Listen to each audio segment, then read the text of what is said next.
Saat beban hidup hari ini bukan lagi soal masalah pribadi, tapi sudah merembet ke urusan kebijakan negara yang kian menekan. Mulai dari carut-marut penanganan bencana di Sumatera, rumitnya birokrasi subsidi LPG, hingga perilaku pejabat yang dirasa minim empati, ternyata telah menciptakan luka batin kolektif bagi masyarakat. Dan baru-baru ini mengungkap fenomena mengejutkan. Banyak klien datang ke ruang praktiknya bukan karena patah hati atau masalah keluarga, melainkan depresi akibat kondisi yang dianggap tidak lagi memberikan rasa aman. Lantas bagaimana politik bisa mengganggu kewarasan warga? Kita tanyakan langsung kepada narasumber kita. Selamat siang, Mbak Lia. Selamat siang, Mas Reza. Ya, Mbak Lia, terima kasih sudah bergabung bersama kami. Mbak, biasanya ini orang depresi karena putus cinta atau terlilit utang. Ini kenapa sekarang ada tren orang jatuh sakit mental justru karena lelah melihat berita dan kebijakan yang makin ribet? Oke, baik Mas Reza. Saya sebenarnya cukup terkejut. Sebenarnya cukup bukan aneh sebenarnya. Saya tahu bahwa ada banyak orang yang kemudian mengalami tekanan belakangan ini karena berita yang ya mungkin tidak nyaman bagi banyak orang gitu ya. Tapi sebenarnya tidak pernah datang ke ruang konseling itu secara langsung orang-orang yang terpengaruh secara psikologis karena berita gitu. Tapi 1-2 bulan terakhir saya menemukan 2 orang yang seperti itu.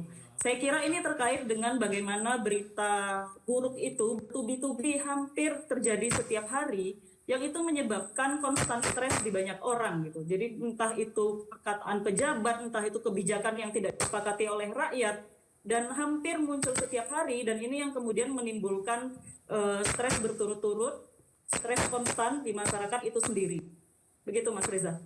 Ya, Mbak Lia, salah satu klien Anda ini juga menangis karena merasa rakyat diabaikan saat bencana di Sumatera. Apakah rasa tidak dipedulikan ini bisa bikin orang merasa tidak berharga sebagai manusia padahal bukan mereka yang merasakan langsung? Bisa menurut saya Mas, karena seperti ini, ketika dia melihat ada manusia atau ada orang lain yang diabaikan, yang mestinya mendapatkan pelayanan dari negara gitu ya, dia membayangkan bahwa ketika itu terjadi padanya, entah kapan itu, mungkin suatu waktu dia juga mengalami bencana, dan dia membayangkan akan itu juga yang akan dilakukan oleh pemerintah ke dirinya gitu. Dan di situ muncul perasaan solidaritas, muncul perasaan empati gitu ya. Ketika orang lain diabaikan, maka ketika aku mengalami hal yang sama, maka aku pun akan diabaikan juga. Itu yang dibayangkan oleh klien sebenarnya di ruang konseling. Baik, Mbak Lia, kita coba ke study case. Sekarang ini rakyat sekarang diminta tertib pajak dan juga beli gas melon memakai KTP. Sementara pelayanannya ini dirasa jalan di tempat. Nah, secara psikologisnya apakah tumpukan aturan ini membuat masyarakat kita mengalami kelelahan mental berjamaah? Kalau misalnya case-nya seperti itu, saya nggak tahu persis gitu ya Mas ya. Tapi sebenarnya seperti ini, apapun yang terjadi di sekitar kita, itu kan sebenarnya merupakan stres sebenarnya. Dan setiap stres itu akan memicu respon stres dari manusia gitu, dari individu-individu gitu ya.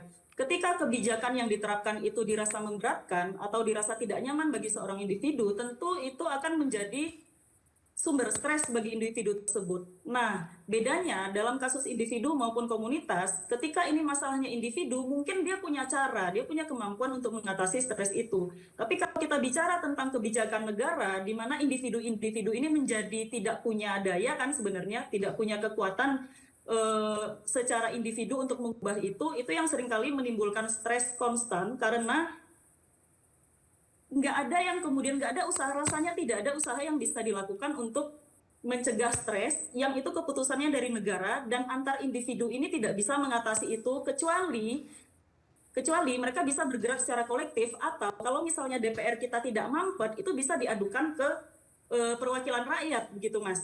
Nah, permasalahannya adalah hubungan rakyat dan DPR sendiri juga mapat kan, tidak ada keluhan atau sulit atau sedikit sekali keluhan-keluhan yang bisa disampaikan ke DPR yang kemudian diteruskan juga ke pemangku kebijakan di tingkat elit gitu ya, yang kemudian menghasilkan solusi bagi rakyat. Proses itu kan tidak terlihat di Indonesia. Makanya kemudian kondisi ini mampatnya komunikasi gitu, tidak ada saluran untuk menyampaikan keluhan, itu membuat rakyat kemudian stres berjamaah karena kebijakan-kebijakan yang itu juga di luar kontrolnya mereka. Baik, Mbak Lia, selain kebijakan nih seringkali juga muncul pernyataan yang kurang empati di saat warga sedang susah. Seberapa besar sih Mbak pengaruh ucapan yang tidak nyambung ini terhadap tingkat frustasi masyarakat? Bandingkan aja dengan ini, Mas. Kalau misalnya ada temannya Mas Reza atau siapapun itu yang berkata sesuatu yang dirasa oleh Mas Reza tidak nyaman, itu kan sesuatu yang akan membuat Mas Reza tersinggung gitu ya, tersinggung, nggak nyaman, dirasa menyulitkan gitu ya. Nah, ini dikatakan oleh orang-orang yang kemudian sebenarnya mestinya mengayomi, melayani, memberikan hal yang baik kepada masyarakat. Nah, ketika mereka mengatakan hal-hal yang tidak empatik, ada sense putus asa di sana. Ada perasaan kemudian orang yang mestinya melindungiku aja berkata demikian, tidak seperti akan melindungiku gitu. Lalu aku bagaimana akan menjalani hidup? Siapa yang akan melindungi? Bagaimana aku akan menjalani hidup ke depan? Itu yang terjadi sebenarnya di masyarakat kita.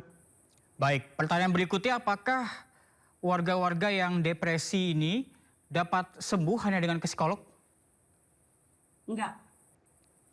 Dengan kondisi stres konstan yang terjadi secara kolektif, saya jamin datang ke psikolog maupun psikiater bukan solusinya. Bukan itu yang dibutuhkan oleh masyarakat kita sekarang. Baik, berarti Mbak Lia mengatakan bahwa masalah ini sebenarnya nggak bisa sembuh hanya dengan curhat ke psikolog aja atau ke psikiater karena masalahnya sistemik. Nah, apakah artinya obat Betul. paling ampuh ini untuk kesehatan mental rakyat sebenarnya ada di tangan para pejabat? Persis, Mas. Obat paling ampuh untuk kesehatan mental rakyat itu adalah kebijakan yang baik, kebijakan yang pro rakyat, pemerintahan yang efektif, sehingga keadilan sosial itu bisa dicapai. Karena saya meyakini keadilan sosial adalah obat dari segala masalah mental yang dialami oleh masyarakat sekarang secara kolektif. Jadi, kesehatan mental masyarakat itu sebenarnya adalah ukuran atau menjadi indikator keberhasilan pemerintah menjalankan pemerintahan saat ini. Mulai dari kebijakannya, mulai dari efektivitas eksekusinya.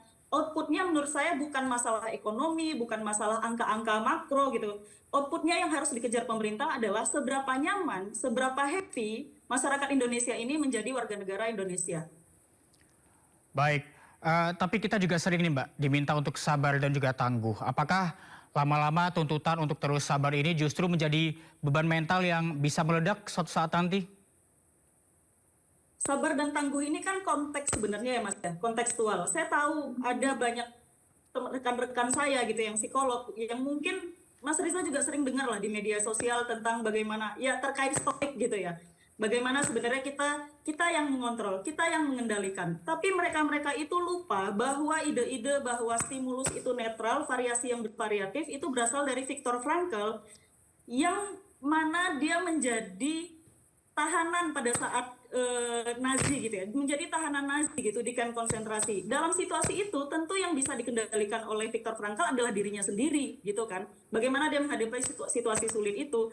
Tapi dalam konteks kita tidak bisa berpikir hal yang sama gitu. Karena kita punya keleluasaan sebenarnya. Kita masih bisa berinteraksi, kita masih kemudian bisa saling cerita yang terjadi di kita itu apa gitu ya. Jadi sama sekali saya rasa nggak tepat mengatakan sabar dan tangguh. Sabar dan tangguh itu akan efektif kalau misalnya itu permasalahan individu.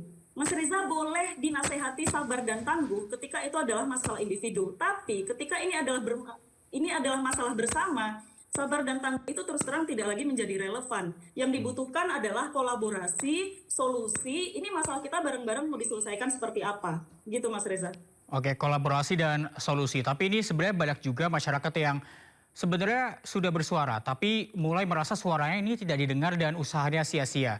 Apakah kita sedang menuju fenomena masyarakat yang apatis karena sudah terlalu sakit hati dengan keadaan? Benar Mas. Ada istilah dalam psikologi yang disebut dengan learned helplessness. Learned helplessness itu adalah situasi di mana seseorang terus-menerus mendapat tekanan ketika dia mencoba untuk mengatasi itu gagal, ketika dicoba mengatasi lagi nggak berhasil lagi, terus-menerus kemudian tidak mendapatkan solusi. Pada akhirnya orang kemudian akan memilih untuk ya sudah menerima aja, diam aja gitu. Nah itu yang nanti akan mengarahkan masyarakat kita ketika masyarakat ini tidak didengar, ketika solusi yang mereka coba tidak kemudian berhasil, dan itu terus-menerus terjadi, pada akhirnya masyarakat kita akan jatuh pada situasi learn helplessness ini. Atau bahasa mudahnya, ya masyarakat akan apatis gitu. Dan masyarakat yang apatis, otomatis partisipasi publiknya akan rendah. Dan ini bukan hal yang bukan kabar baik bagi demokrasi saya kira.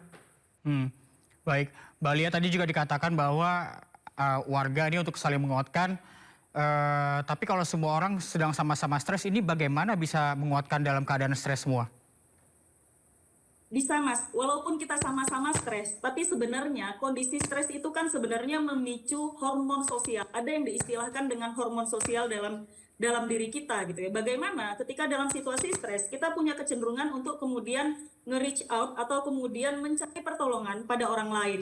Nah, ketika secara kolektif kita merasa sulit, maka kemudian solidaritas apa ya? Keinginan untuk terhubung dengan orang lain akan menjadi semakin tinggi gitu.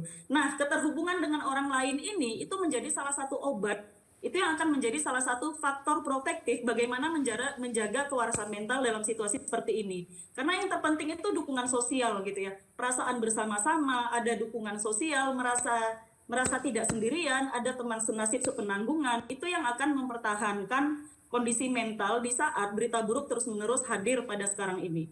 Baik, terakhir Mbak Lia, kalau Anda punya kesempatan bicara di depan para pejabat, apa satu resep kebijakan yang harus mereka buat agar kesehatan mental warga ini tidak makin memburuk? Oke, kalau saya misalnya punya kesempatan untuk bicara dengan pejabat, saya cuma minta satu hal. Buat kebijakan yang baik berdasarkan data, berdasarkan sains, eksekusi dengan efektif, eksekusi dengan baik, pelayanan publik berbanding lurus dengan kesehatan mental masyarakat. Selama pelayanan publik kita baik, maka kondisi kesehatan mental masyarakat kita juga akan baik. Apa ukurannya? Ketika nanti pelayanan publik misalnya baik dilakukan oleh pemerintah, kita akan berganti mendengar dari kok aku jadi WNI, kabur aja dulu, dan akan berganti dengan kebanggaan menjadi orang Indonesia sekarang ini. Baik, pelayanan publik yang baik menjadikan kesehatan mental masyarakat juga baik. Terima kasih Mbak Lia Fahmi, psikolog. Terima kasih atas waktu dia. Selamat siang. Selamat siang.